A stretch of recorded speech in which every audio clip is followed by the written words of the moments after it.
नमस्कार, सुप्रभात। स्वागत आप सभी का सबरंग कार्यक्रम में।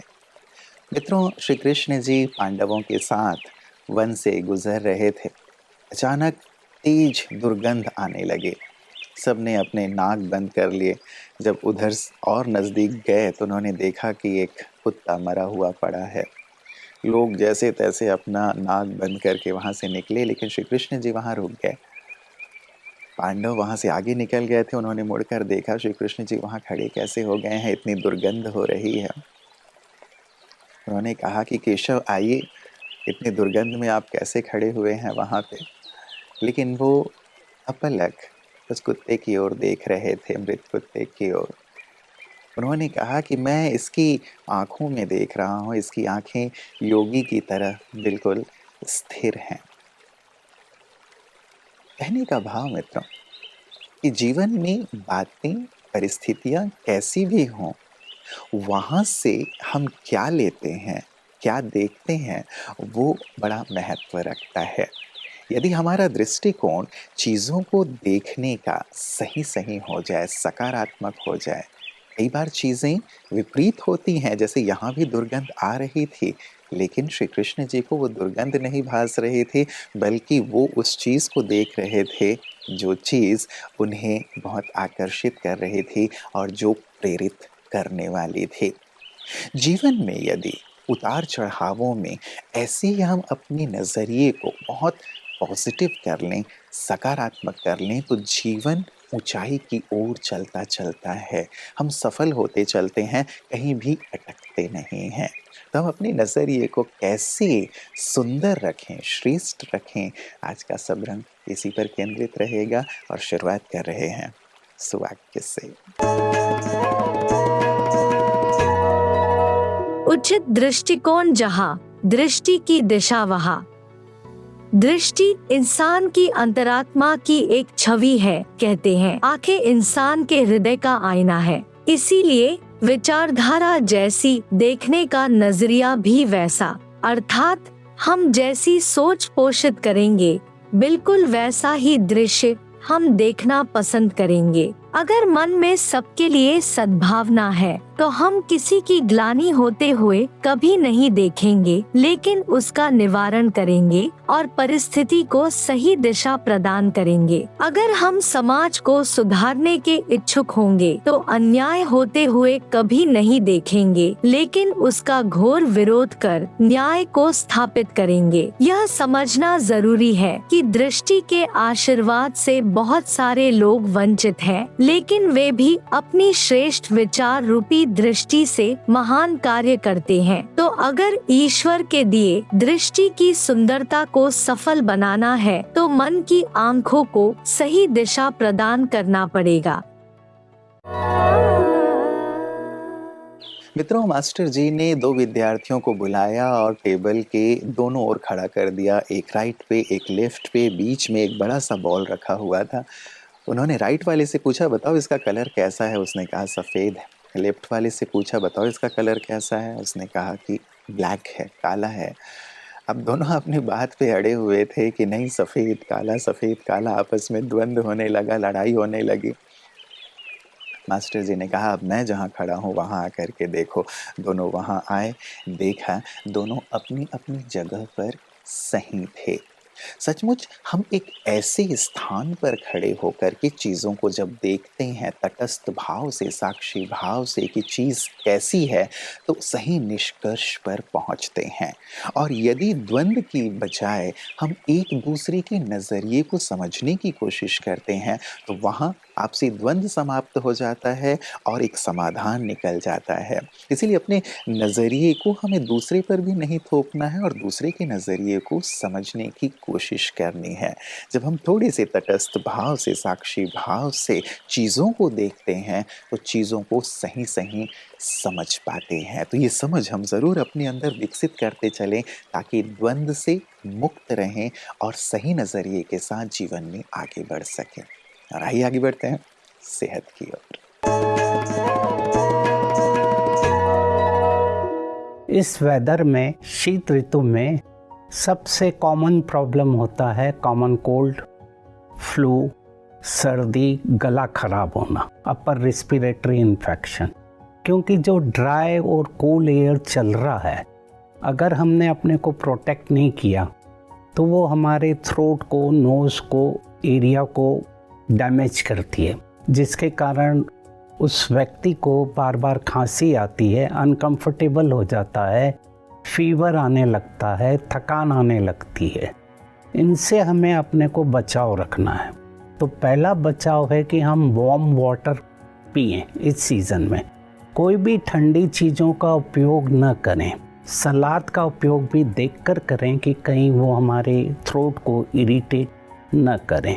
गार्गल्स अच्छी तरह करें। इसका बेस्ट प्रिवेंशन है कि हम गरारे करें। अगर फीवर बना रहता है, इन्फेक्शन बना रहता है, तो डॉक्टर की सलाह पर एंटीबायोटिक हमें शुरू करना पड़ता है। इस वेदर में हमें ठंडी चीज़ों का उपयोग, जो थ्रोट को इरिटेट करती है, उनका उपयोग ना करें। पर्टिकुलरली फ्रिज वाली चीज़ें, दही, छाछ, वो जूसेस जो थ्रोट को इरिटेट करते हैं, उनका उपयोग ना करें। अपने गले को, नोज़ को पूरा अच्छी तरह से कवर करके रखें, क्योंकि ये सेंसिटिव एरिया है और वो ड्राई कूल एयर यहीं पर उसका असर आता है। अपने को हेल्दी रखें और स्वस्थ रखें।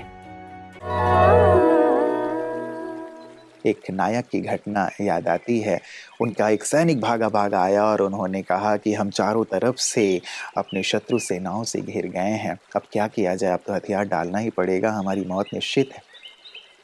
लेकिन वो जो नायक थे, जो लीड कर रहे थे, उन्होंने अपने सैनिकों को कहा ये तो बहुत अच्छी सी बात है कि अब हम अपनी बंदूक की गोलियां चारों तरफ चला सकते हैं, चारों तरफ से हम शत्रुओं का नाश कर सकते हैं। अभी तो केवल एक ही दिशा पे हमें केंद्रित करना होता था, अब आंख बंद करो और चारों तरफ अपने बंदूक को घुमा दो ताकि जो भी शत्रु सेना है वो नष्ट हो जाए। सचमुच लोगों में उत्साह भर देता है हमारा सकारात्मक नज़रिया। तो कभी भी हम घिर भी जाएं तो भी अपने उत्साह को, उमंग को कायम रखते हुए हम आगे बढ़ें। यदि हार हो भी तो ऐसी हार जिसे लोग जीतने वाले से भी कहीं ज़्यादा याद करें, जैसे इस फुटबॉल वर्ल्ड कप में सभी मेसी से ज़्यादा एम्बापे को याद कर रहे हैं। आइए चलते हैं ऐसे ही एक नायक से मिलने जिनसे हम प्रतिदिन मिलते हैं, विशिष्ट जन की बातें विशेष में।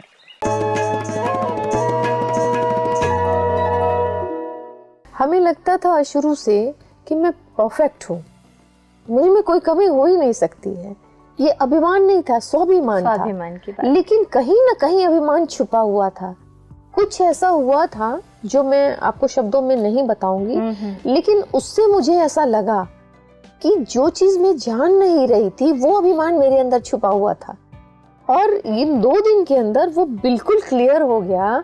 और मतलब मैं आश्चर्यचकित रह गई कि बाबा तुम ब्लैक स्पॉट को कितनी स्टाइल से निकाल रहे हो। और जगह बहुत सारे सेंटर्स में या और धर्मों में आप देखें कि मोटे मोटे हमारे ग्रंथ हैं और वो ग्रंथ हम रट चुके हैं।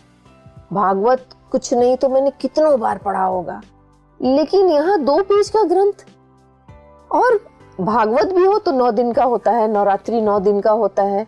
यहाँ 365 दिन 2 ही पेज, और 365 दिनों में हर दिन कुछ नया मिल रहा है, और ऐसा मिल रहा है जो सुनना वाला नहीं है, सुन के नहीं, वो अंदर चला जा रहा है और वो लाइफ में सामने दिखने लग रहा है, प्रैक्टिकल आ रहा है।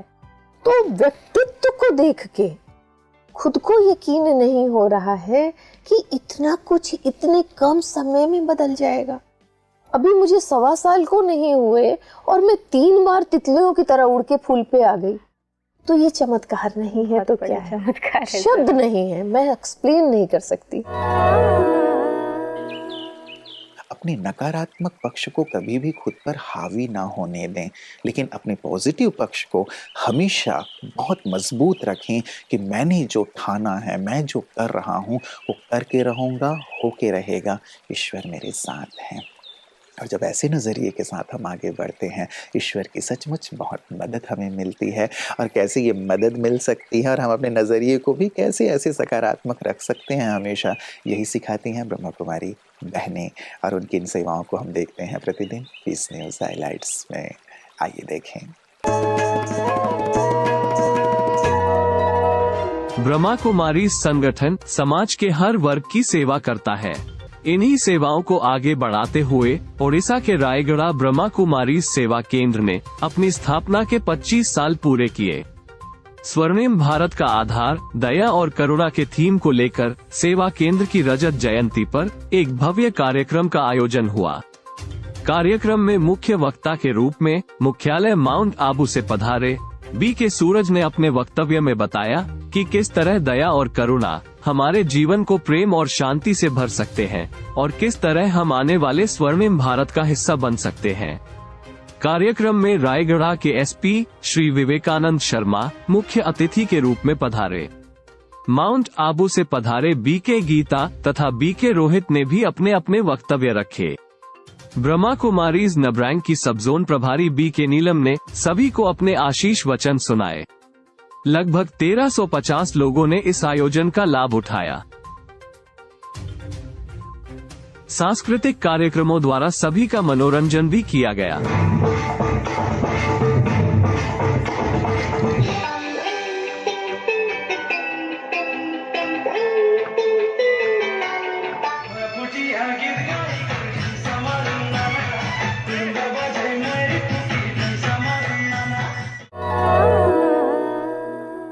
बचपन से हमें भी त्रिकोण, षटकोण, अष्टकोण के बारे में पढ़ाया गया, लेकिन दृष्टिकोण कैसा हो ये नहीं पढ़ाया गया। अब इसी हमें विकसित करना है, क्योंकि जितना ये विकसित होगा उतना ही हम विकसित होंगे, उतना ही हम शिखर की ओर चल पाएंगे। क्योंकि ये कहा जाता है your attitude determines your altitude. आप कितनी ऊंचाई तक जाएंगे ये केवल और केवल आपका एटीट्यूड निर्धारित करता है। तो क्यों ना हम अपनी दृष्टिकोण को सुंदर, श्रेष्ठ, सकारात्मक और विशाल बनाते हुए विशाल बन जाएं, शिखर पर स्थित हो जाएं, सबके लिए प्रेरणा के पुंज बन जाएं। यही हमारी आप सभी के लिए हार्दिक शुभकामनाएं हैं। अपना ख्याल रखिएगा। कल पुनः इसी वक्त आप सभी से मुलाकात होगी। नमस्कार। ओम शांति। जीवन के